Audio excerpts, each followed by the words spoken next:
and welcome back to beautiful Guthrie on Hit the Bricks. Everything that's interesting about Guthrie, Oklahoma. We don't have a jingle yet. We talked about having a jingle last week. Like when we leave the show, we have a little coming home. Yeah, but we don't have like a Hit the Bricks jingle. Yeah. Do. Yeah. Jim Garland last week said he could maybe help us with that. Right, do you write jingles? No. Okay. Yeah, I'm not. I love music. I'm just not musically inclined. Yeah, that's exactly. Hey, same team. Finally, a team member this week. Justin has all his music friends, and I sit here with no music knowledge at all. And I'd be a great producer. yeah. So we're here with our non-jingle writing friend, Drew Tikel from Prairie Wolf. Drew, it's good to have you here today. Thank you. Thank you very much. Just so you know, people actually do watch this and give feedback. And like that's nice. Like I made 34 mistakes last week, and just made 2, and they all remind me and tell me how I can be better and all that good stuff. So people actually watch and listen. I'm looking forward to the feedback. Yes. Good luck. They're a rough crowd up there. Hit the Brick Quality Improvement Department. Please send all comments to justin.fortney@guthrie. Yeah. And then our Google expert, Burl, is gone, so no pressure, Aaron. I know, we're going to get so many things wrong today. So Aaron is going to have to run video camera, microphones, and Google today. Yes. So. By the way, Aaron does a great job on adding the graphics. Doesn't he? I go back and watch you, and that's really good. Right. Yeah. Good job, Aaron. Putting a little goatee on you. Aaron does a fantastic job of capturing all of my hand gestures. Yes. Like, so when I go off camera, he has to kind of follow my right hand or whatever. It's weird because there's always those things as you watch or listen yourself, and I have a bad habit of saying here or there. I have to say because I just sit right there, and I have to stop saying that. That's the thing. It used to be ums, and I still do it, and I've gotten better with ums. But you know that was funny right there, or I went over there, or way too many here's and there's. Yeah, I'm an Just guy. so you know. I'm an guy. If you're just listening to us, like I do give lots of like wild hand gestures the entire time, so you're missing out if you're just a podcast listener. Start doing.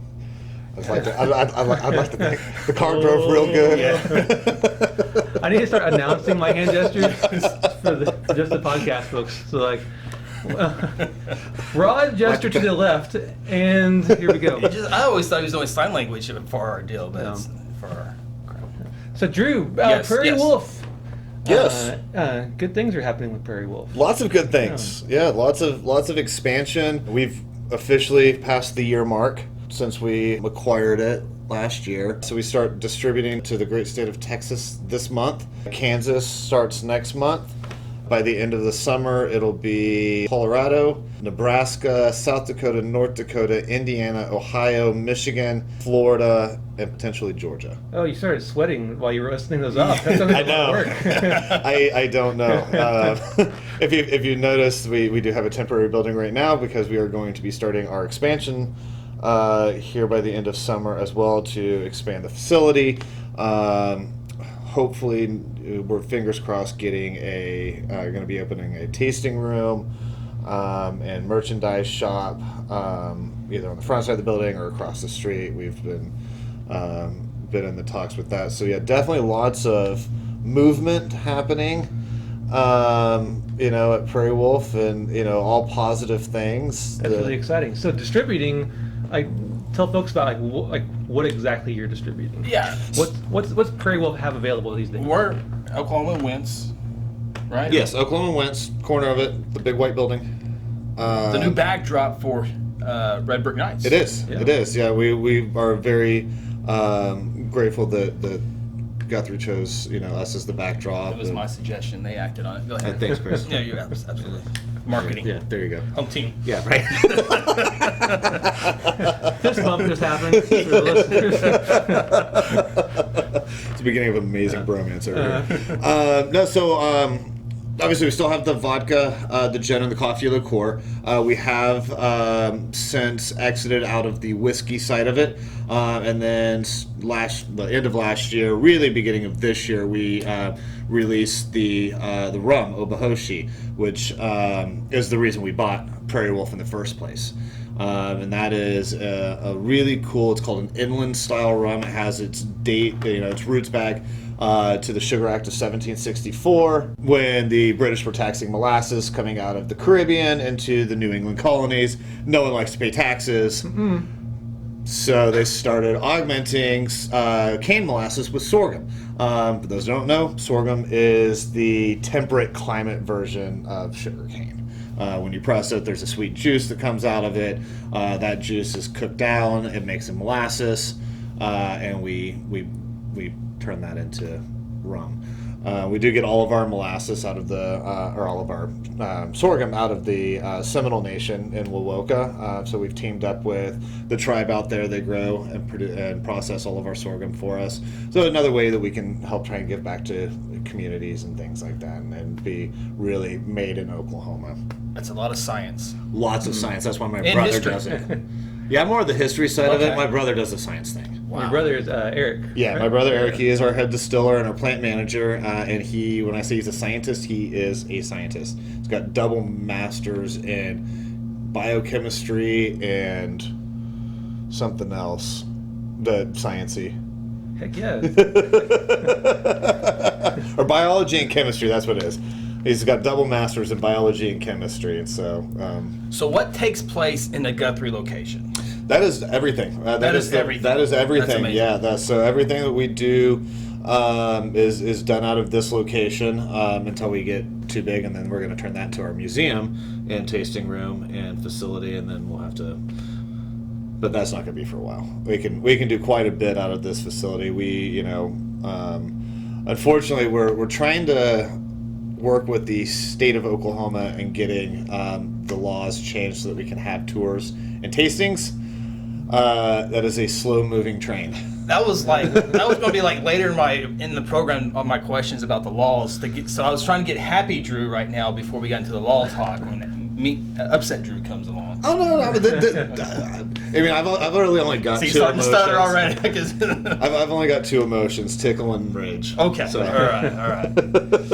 So why Guthrie? How did that come about?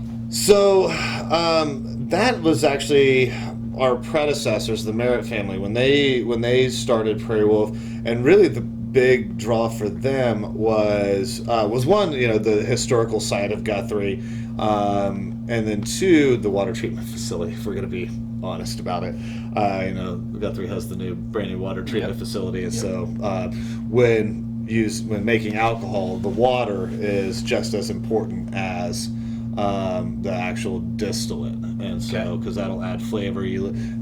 Historically, you look at scotches, like say Glenlivet. The Glen means the bank of the River Livet. Okay. So all these major whiskey distilleries and stuff, they're all by the water locations, and so what they were trying to do is again just use Oklahoma at its best, and Guthrie has one of the best water treatment facilities in Oklahoma. Man, thank you for being here, Drew. Our city manager is going to watch this, and he's going to be like, let's have Drew back next week, every week. Absolutely. Anytime. Yeah, that wasn't actually my Leroy impersonation. That wasn't an impersonation at all. I don't know how that because came across. it wasn't really any near what he does, but yeah, Good, so I got good, it. good. Yeah. So I'd heard that about different types of like whiskey and things about what water is used, and I never really. I was always kind of like, oh, whatever. But then I went to a Scotch tasting where they had Scotch from different places, all different regions of Scotland, and then the guy who was in charge was telling us about the different water and elements that go into it. And even when he was describing it, I was like, this is probably BS. This isn't real. And then I started tasting, and I was like, holy cow, you can actually taste different things because of there's the different water. minerals, whether it goes through sand or limestone or sandstone or volcanic rock, or and it picks up all these trace minerals, and that'll add to the flavor of it. When we're talking about like Scotch distilleries and stuff where they're using open water and things like that. For us, vodka being our main seller in Oklahoma, you want something as clean and as crisp as possible. And so that was what enticed the Merritts to come out here. And I love Guthrie. Since we've been out here, like the town is amazing. Right like on. you know, we really were trying to, and I think both of you guys have seen this since we got in here. We're really trying to be a bigger part of the community. Well, absolutely, and you sure. know, trying to work with the Historical Society, trying to work with Red Brick Nights, trying to do. We've got some fun programming down the road. I can't say too much about it right now. But We won't tell anybody. Go ahead. you know. Off the record. No, I mean, we'll just say we're looking at doing something fun at the drive-in. We are looking at doing something fun along the lines of what happened with the Gentleman of the Road, and so there's some fun programs that we've got in our minds that we're really trying to. Bring the town and be involved with that, because being a distillery, we're really limited on what we can do. You know, there's a lot of not just municipality regulations and state regulations, but we've got Big Brother in Washington, D.C. looking at us too. Mm-hmm. So, just the way you guys have been involved in just having a presence at different events, even if you're not like selling or giving away things. Like I've seen you guys at so many different, like the Farm to Fork fundraising dinner. I think you guys have donated things for all kinds of different events around town, and you guys have had a fantastic presence with Prairie Wolf over the last year. So, and Lucy's been amazing to help us keep us informed of, hey, this is coming up next month, and so there's her and Tracy has been just phenomenal resources for us in keeping us in what's going on in Guthrie, so that we can strategically plan what we can be a part of. And so it's been fun, and starting next month we got approved. Well, one of our restaurants got approved to be up here, so Prairie Wolf will have a little bit bigger showing at Red Brick Nights for the 4th of July. So we'll be more and more and more. Right on. You mentioned a restaurant. You're talking about Osteria in the city. Yeah. And so, like, what's your involvement? Like, how does those other things fit in with Prairie Wolf? So right now, my business partner Jonathan Stranger and I, we have three active, one in works, and a catering company, as well as the distillery. So the distillery, I think, Aaron, I think will have some B-roll for our video audience. So do you put all the ingredients into one big machine? I mean, how's this? I mean, is it come not prepackaged, but I mean, how's this all come together? You kind of explain that process. Sure. So because the building is not overly huge, right? Because we've seen, we've been to some locations with this show, and the machines are like, how do you even get in the door? I mean, how's that work? There's some stills that are 4, 5, 6 stories tall. Yes. If you go out to the Bourbon Road in Kentucky, those facilities, they're also on 100 acres. Right. And they can do whatever, they can, put that in there, and it's whatever. For us, what we did is we work with a couple different ethanol companies. One is in Indiana, one's in Connecticut. That we have a proprietary mash, which is your fermented, it's basically beer before it becomes beer, before you add the hops and stuff. Right. That is our proprietary recipe, and they do the initial distillation for us just because of the restrictions of the size of our facility. Right. That's the most space. So if a 300-gallon tote of wash will produce about 15 to 20 gallons of usable alcohol.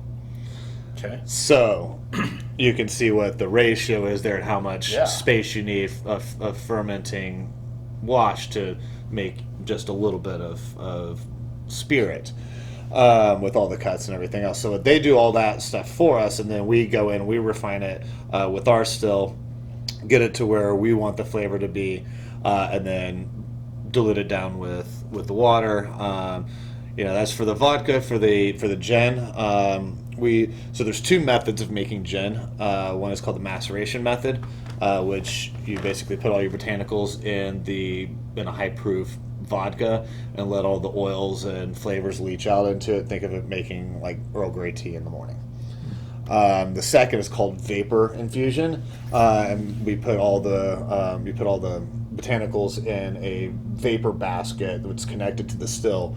Then you run the still, and the alcohol vapor goes over it, acts as a solvent, pulls all the oils out, and then we collect it at the bottom. So what's unique? One of the unique things to us is we do both of those because of our botanicals. Green tea, gunpowder green tea, is one of our main ingredients.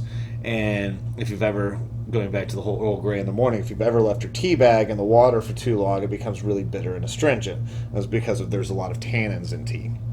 And so when you're doing this high temperature distillation over tea, you start leaching tannins out. So what we do to combat that is to macerate the tea, basically make a tea base, and then vapor infuse the rest of our botanicals over it.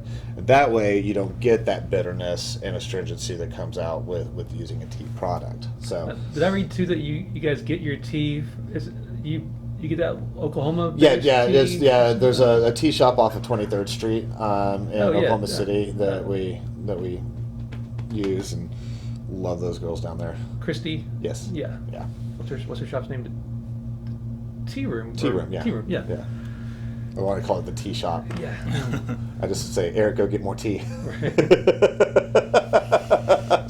or he says, hey, Drew, bring more tea with you when you. So you mentioned the expansion in Tulsa. Is that right? No. Well, I mean, just our facility right here. We're in the whole state. We've got. But it's all distilled here. Everything's distilled here. Yeah. Okay. Yeah. All right. With expanding your territory in different states now, like it sounds like how much more can you produce, like where you are now? Quite a bit. Okay. I say quite a bit compared like our case volume last year over. We have some growing room. There's going to be a point, I would say, if it all goes swimmingly, probably 4 to 5 years we'll be looking at a new facility. We want to keep it up here, I think, is the idea, but move it off the main drag and then turn that into a tasting room and retail shop and all that kind of stuff that we can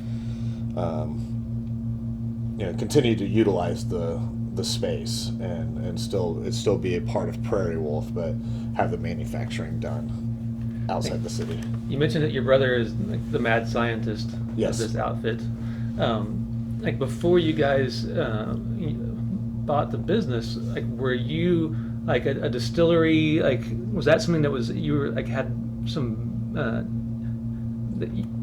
you were that guy, or did you learn more about it after? Were you a postman? Were you a mailman before this, or? Well, I got fired from that job. Okay. Yeah. I wasn't. I knew I shouldn't have brought it up. My bad. Yeah, that's a dark time in my life.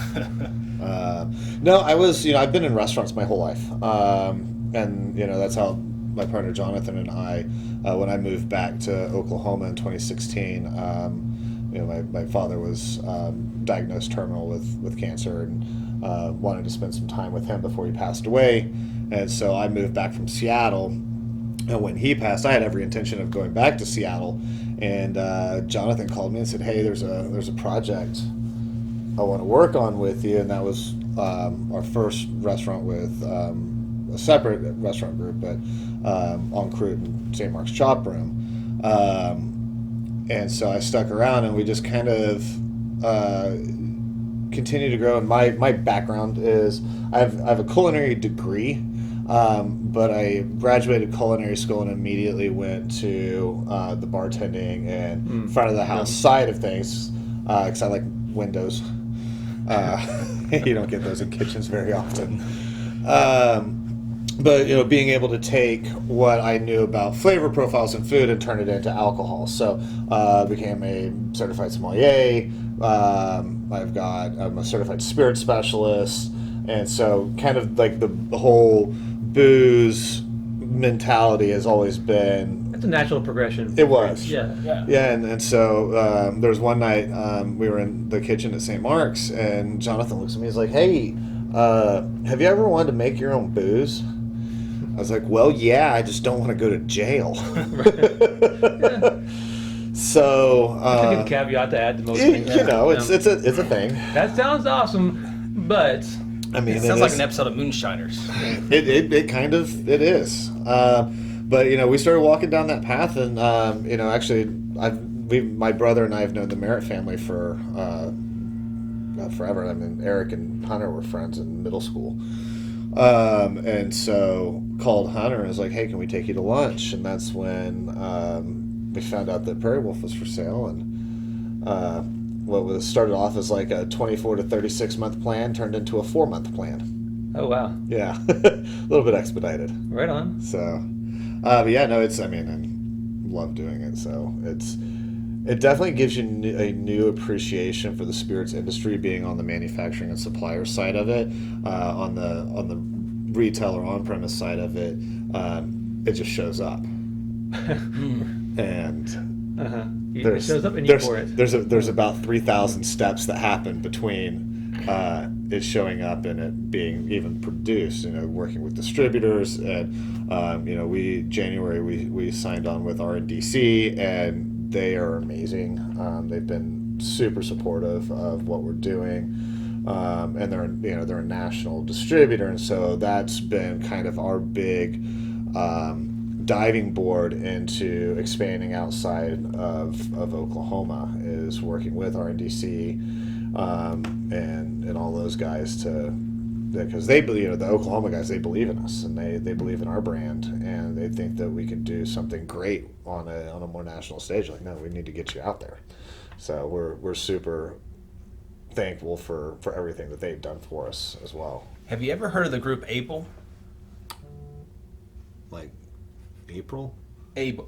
Oh, Abel, yeah. Oh, yeah. No, I know Abel. I know Abel well. Like April. No, Able. Okay. Yes. Oh, yeah. Very that well. leads into all the legal questions. So, who's the legal person of this? I mean, how you go? I mean, when there's a question, obviously they group it. When you have stuff that you want to do, just talk about the law side, because there's so many laws that you got to know, and I don't know if you break some to learn the rule, or I just imagine that being a big headache. It's getting easier as we keep learning, but we've got some great resources at the Able Commission that we call, and they've been nothing but helpful in answering our questions and saying yes, you can, or we'd really prefer you not to, and things like that. And so when it comes to the law side of things, we very much like to ask permission, yes, versus forgiveness.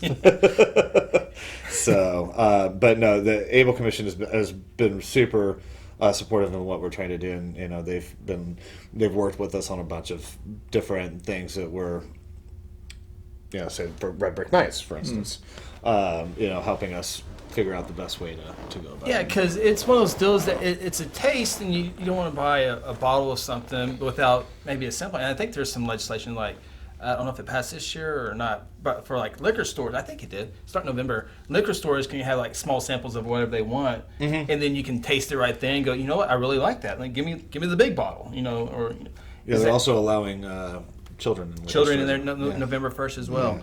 But... My child could have avoided so much time in the back of a hot car if that would have passed, years ago. I mean, I feel like that's why I am the way that I am.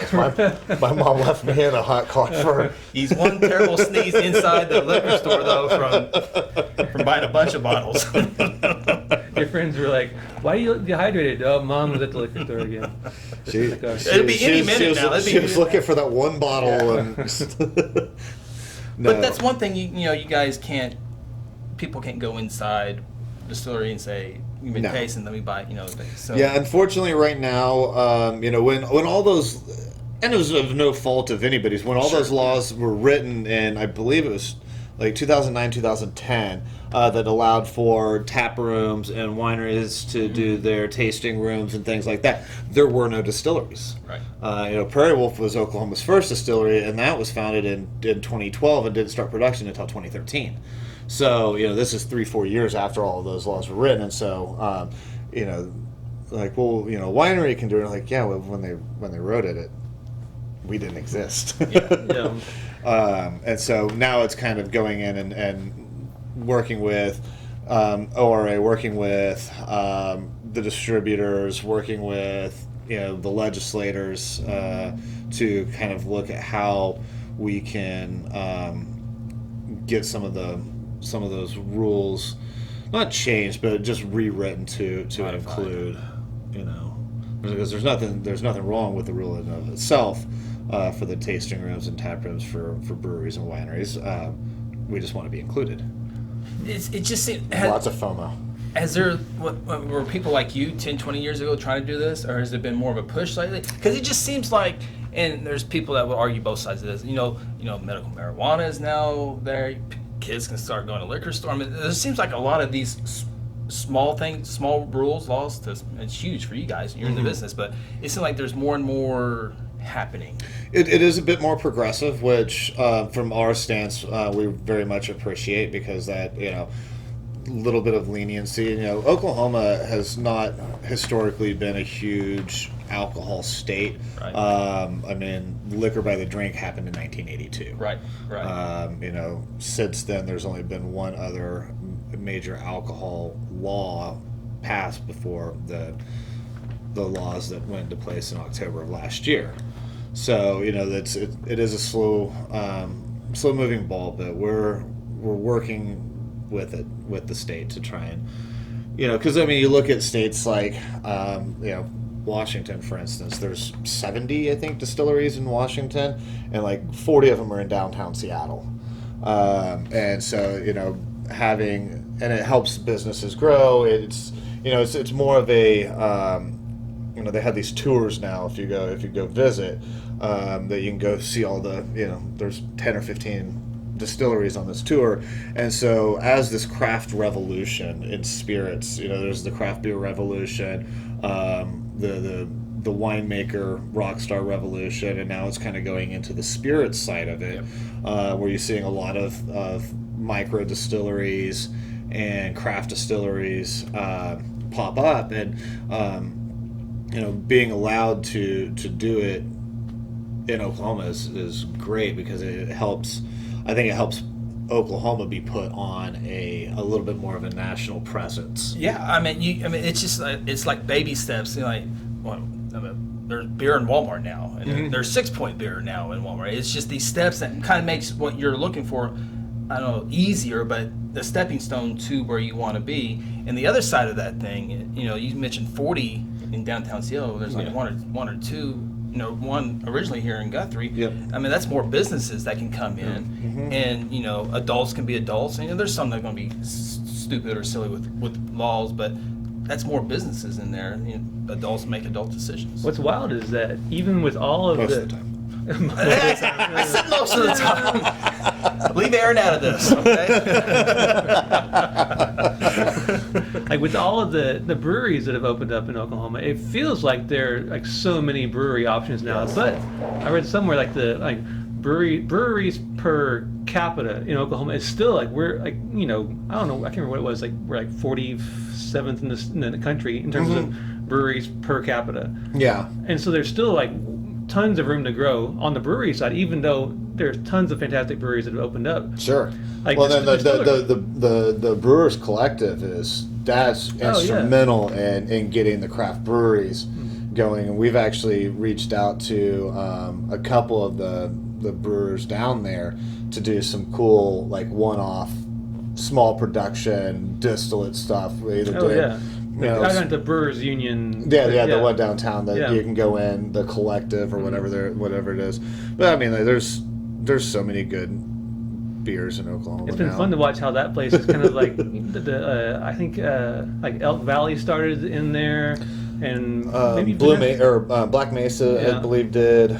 Elk Valley did. Was Vanessa House? Vanessa that? House Yeah. was there. What was the other one that I'm thinking of? Just talked to those guys not too long ago. Oh, Angry Scotsman. Yes. Yeah. And Yes. so they've all moved on to their own their own facilities, own tap rooms, and it's cool to see how like other startups have moved into the co-op there and it's nice to see that happening because for anybody in the spirits and alcoholic beverage industry, equipment is expensive. I mean, to get all the right equipment and the bottlers and the canners and the cappers, and I mean, there's a huge price tag that falls along with it. And for a small, in this case, brewer that may not have, $1 million, $2 million to just throw at something, it allows them to go in, test product, get it to market, the route to market aspects of it, get their name built, and then be able to take that momentum and take it to a standalone facility. And you talked about all that building up there. It all comes down to the final product. It does. I mean, you can have $5 million, but if you don't have the right taste, then it's gone. Yeah, exactly. Yeah. I mean, if the product's not worth drinking or following or being a part of, then which with our stuff, like I mean, there was a few complaints with some of the products, when we came into it, and we just looked at it and we're like, okay, how can we actively change it? The gin, one of the things was doing the double method with the maceration and the vapor infusion. Takes a lot of that heat off of there. It's not bitter. They're reformulas. I like to say we didn't reinvent the wheel. We just put air in the tires. There you go. So Now you guys have so many cool spots. But what's one place you've been where you saw your product and go, that's pretty cool? Because you guys have had a lot of publicity, newspapers, magazines, shows. But what's one? I'll tell you, it's funny because I still get giddy any bar or restaurant I see that carries either Prairie Wolf or Obahoshi. I'm like, that's mine. Yeah. That's mine. That's what I was getting, because I would be the same way. I made that. In Seattle, because we do distribute up there as well. Since I have a lot of bar and restaurant connections up there, it just kind of made sense. There's one of the bars that won like top 5 bars in the world that carries us. So that's kind of a cool. nice little feather in the cap. Yeah, absolutely. That were on the cocktail menu up there and stuff. So I went up and went to Liberty, and it was like, I didn't even sell like one of my distributors. They got it, and they're like, Drew, we're gonna go to Liberty and have a drink. I was like, cool. They're making an Obahoshi cocktail up there. I'm like, sweet. He didn't know you, or didn't know the. He didn't know. It was just, and those guys up there, like, I mean, they're so talented. Yeah. Behind the bar, the stuff they come up with. As a craft bartender, Right. I'm in awe of what they do. So as a distillery, that's kind of like a dream come true to see that happen. Are there? I know with breweries, you've got like a lot of times it's like somebody who's a home brewer takes forever to like kind of perfect their recipes, and they might jump into like a co-op space, do that for a while, then jump into their own space. How does that work on the distillery side? Are there people right now who are kind of like, it's a difficult process, a little bit more complicated than brewing probably, like legally wise maybe. Yeah. But how does somebody get from like being, I would love to figure out how to like start figuring out recipes and stuff, then get into an actual business as a distillery? The unfortunate thing is, because owning or having a still that's not registered with the federal government is a felony. You really can't. That's complicated. It makes it a bit more complicated. Like a home brewer, I can home brew all day long, up to, I think it's like 10 gallons or something like that. And you don't have to register anything, but as soon as you start distilling, it is you've got to let the government know what's going on. You've got to be licensed in the state. And so for us, that was one of the big selling points, if you will, for the acquisition with Prairie Wolf, was one, it already had a name. People in Oklahoma already knew what Prairie Wolf was. And two, we had the facility up and running, and so we had this idea of making Obahoshi, and you can't really do anything with that idea until you are a licensed distillery. And so taking that process, shorten time down, even with, the transfer of all the stuff in the government eyes, a new distillery can take 6 months to a year to get approved, where, if you're acquiring it, they do your FBI background check, and as long as you don't have any super red flags, they can start expediting you through. So it took us, a month and a half, 2 months versus a year. So it sounds like a startup of a distillery is a more risky venture than a startup of a brewery, because on the brewer side they get more like leeway for like trial and error almost. Yes, very much so. Oh, very much so. It sounds terrifying. Yeah. There's so much marks, federal government rules and all that stuff, which is kind of good, because like, I'm gonna go start a distillery, then you start getting, no, never mind. But your people who do that are committed to it, and they're invested in it, and they're gonna do. It's definitely a for the love of the game. Absolutely. There's a lot of passion that goes into what we do in the R&D, and we're always thinking of new things and throwing terrible ideas. I mean, like for instance, Obahoshi, we did 36 different renditions of Obahoshi in R&D before we landed on the one that we put in the bottle. Okay. Yeah, some of them were good, some of them weren't. They were terrible, but the idea was there, and so once we had a commercial still that we could work with it on and really see what the outcome and the flavoring. We've got some rum in barrels that we're going to be doing, like a 4 or 5 year release. We've got more. I was just talking to Eric today, kind of a pipe dream. There's these 600 liter barrels that were used for tawny port. Out of Douro, Portugal, and I want to get like a few handfuls of those and put some rum into it and do a tawny aged rum. So I think that would be super good. I think it seems like the market for like everybody else's barrels has exploded over the last few years. Everybody's trying to utilize some used barrels for different things. And again, it falls into alcohol laws. Like for bourbon, you can only have first use barrels. So what do you do with those barrels after you use it? Yeah. And so a lot of them, Maker's Mark, I know they sell their barrels to rum makers in the Caribbean, and also Scotch makers in Scotland, because the same rules don't apply.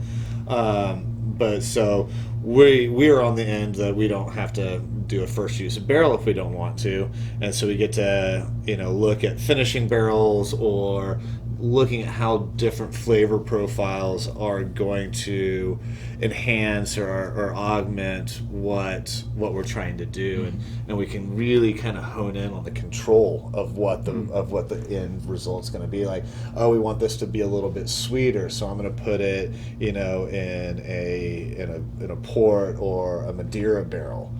I want it to be a little bit drier, so I'm going to find a Scotch barrel. So you can kind of really manipulate and play mad scientist with what it's going to be. That sounds like a lot of fun. It's a lot of fun. So, like, what are your what are your pie in the sky kind of like dreams for Prairie Wolf? Not that the 38 states is enough, but go ahead. Right, exactly. The world. I want to rule the world. Excellent. Excellent. No, I mean we're all of us are I think very grounded people, and we want to see it get as big as it can get. We just kind of want to see where it takes us. I don't want to go, this is our end point, or once we hit X number of cases, we're not going to try anymore. No, I mean we really want to see this has all been a very organic process for us, with a really sharp learning curve, and it's worked for us so far. So I just kind of want to see where that organic nature of the company goes. I don't want to put too many labels on it without having the experience too. Enjoy the ride. Exactly. See where it takes you. Exactly. Roller coaster enthusiast, ups and downs. Absolutely. Well, even for those of us who are in no way involved in your company, for those as Guthrie folks to see like Prairie Wolf products, like I go into a bar and I see Prairie Wolf, I have this little bit of pride. Yeah, absolutely. Wow, it's Guthrie. Yeah. Aww. It's Guthrie water inside that bottle. Right, Guthrie water right there. That's where that tax money is being used.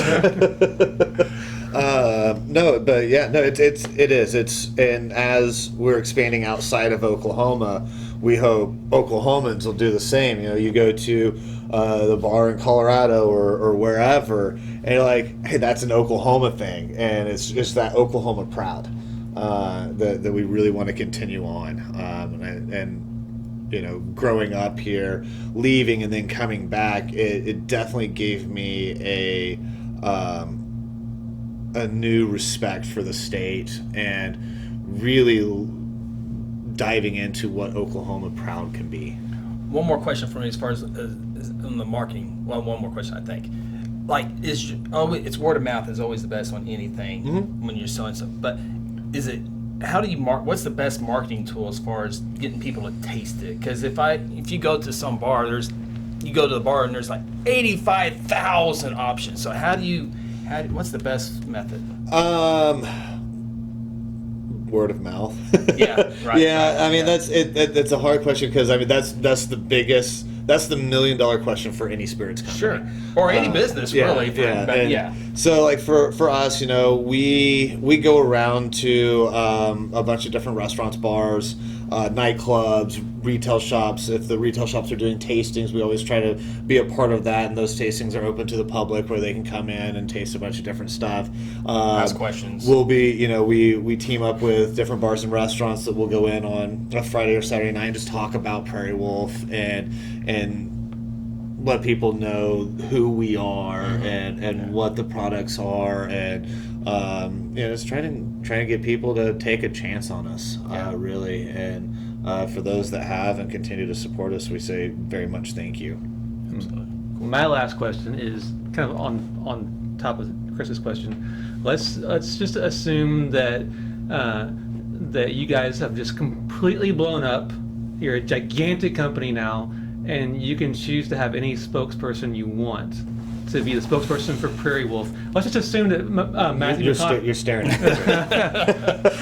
Let's assume that McConaughey is still doing. Okay, so we can't have McConaughey. So my number 2 then. Yeah. So who has him now? Like, is he Maker's Yeah. Who is he? No. McConaughey is Lincoln. Oh. Yes. Yeah. Did he used to do like No, because Somebody what's her Perfect? face? Mia Kunis Oh is yeah. being. Yes. Okay. So Which- she's taken too. So Yeah, so she's it's up taken to too. I don't know. Probably Nick Offerman. Oh my God. Yeah. Well, he's got some Oklahoma He did. Well, ties, yeah, I mean so- his wife. Right. Yeah. Right? So. I bet he would be all over that. Yeah.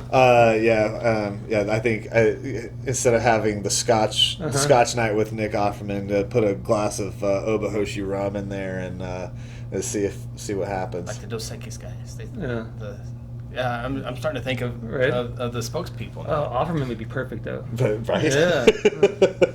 Like the scene from Parks and Rec where he gets to take the tour of I can't remember which Scotch company or Scotch distillery it was, but he has that perfect persona to just enjoy. And, It's that very stoic, Yeah. and you're gonna pay attention to me even though I'm just sitting in a leather chair. Yeah, right. Because there was that one video you did where he just sat there and didn't say anything for like an hour. He just sat there and held his whiskey. It was great. Yeah, I think it's on the YouTube probably. Okay. Oh yeah, you can Really- definitely pull it up. Yeah, he just sits there and doesn't say anything, and they just let the camera roll. All by himself? Oh yeah. He's just sitting there with the fireplace going Yeah. and in his big overstuffed leather chair. Yeah, just drinking scotch. And you sit there and watch it? You just sit there and watch Yeah. it. You can't turn it off. Really? It's mesmerizing. It's basically like a more interesting version of the fireplace video that you can put up on your TV. Like your TV gets a fireplace. Yeah. But Nick Offerman. So you think people will like this show better if we just kind of I mean, we could try it. I'll just bring in a bunch of rum and we'll sit here with Look at our snifters and just not say anything for an hour and We might as well try that. see what happens with the ratings. I'm willing to give it a shot. Everybody's shaking their head yes. So. That would be interesting. That's the show's all about interesting. Our tagline's not on the poster board. It's not. I just realized That's that. embarrassing. Isn't it? No. All right, Drew. Thanks for being here. Absolutely. Thank This you. was fun. Yeah, absolutely. Anytime. Heck yeah. And stop by your place, maybe or check you guys out Red Brick Nights. Yeah, check us out Red Brick Nights. Ask for Prairie Wolf at all of your fine Oklahoma retail and bars and restaurant establishments. Drink more Prairie Wolf. Heck yeah. Yeah. Red Brick Nights. Never heard of it. Right. You have to tell me about it more after. No. All right. It's a very intimate invite only event. Oh, no wonder I don't know anything of it. Except for July when the entire thing shows up. So we'll talk about that more probably in the next couple weeks leading up to the July 6th Red Brick Nights. It's gonna be a huge one. Hey, Aaron, get Maggie McClure ready. Yeah. Coming home. Get her on cue. We're getting ready to head on out of the show. Yeah. So we'll talk more about July 6th here coming up probably next week. Yeah. After that, fireworks, music, Prairie Wolf. Yeah, we'll see you next Big week. event. Coming home. Coming home.